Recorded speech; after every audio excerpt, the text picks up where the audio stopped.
Tollywood young hero Raj Tarun అందరికీ బాగా సుపరిచితమే. ఉయ్యాల జంపాల సినిమా చూపిస్తా మామ, కుమారి 21 సినిమాలతో బ్లాక్ బస్టర్ హిట్ అందుకొని తనకంటూ ఒక ప్రత్యేక గుర్తింపు తెచ్చుకున్నారు. రాజ్ తరుణ్ పై కేసు నమోదైన సంగతి తెలిసిందే. తనను ప్రేమించి పెళ్లి చేసుకుంటానని నమ్మించి మోసం చేశాడంటూ ఆయన ప్రియురాలు లావణ్య నార్సింగ్ పోలీస్ స్టేషన్లో ఫిర్యాదు చేసింది. 11 ఏళ్లుగా తాము ప్రేమలో ఉన్నామని, ఇప్పుడు ఆయన తనను దూరం పెడుతున్నారని లావణ్య తన ఫిర్యాదులో తెలియజేసింది.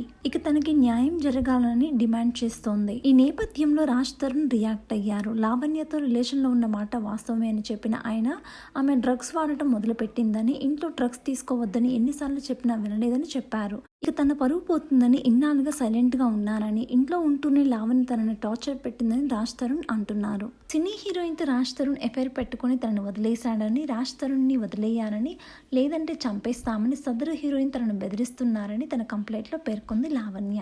తనని అన్యాయంగా డ్రగ్స్ కేసులో ఇరికించారని, 2 నెలల నుంచి రాజ్ తరుణ్ తన నుంచి దూరంగా ఉన్నట్లు లావణ్య పేర్కొంది.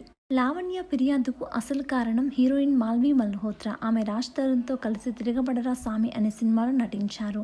అయితే మాల్వి మల్హోత్రా ఆమె సోదరుడు మయాంక్ తనను బెదిరించారని లావణ్య ఫిర్యాదు చేసింది. రాజ్ తరుణ్ జీవితంలోంచి వెళ్ళకపోతే చంపుతామంటూ వాళ్ళిద్దరు బెదిరించారని నార్సింగ్ పోలీసులో రాసిన ఫిర్యాదులో లావణ్య తెలిపింది. ప్రస్తుతం ఈ న్యూస్ ఇప్పుడు సంచలనంగా మారింది. మీకు కనుక వీడియో నచ్చినట్లయితే లైక్ చేసి ఇలాంటి మరిన్ని వీడియోస్ కోసం మన ఛానల్ని సబ్స్క్రైబ్ చేయండి.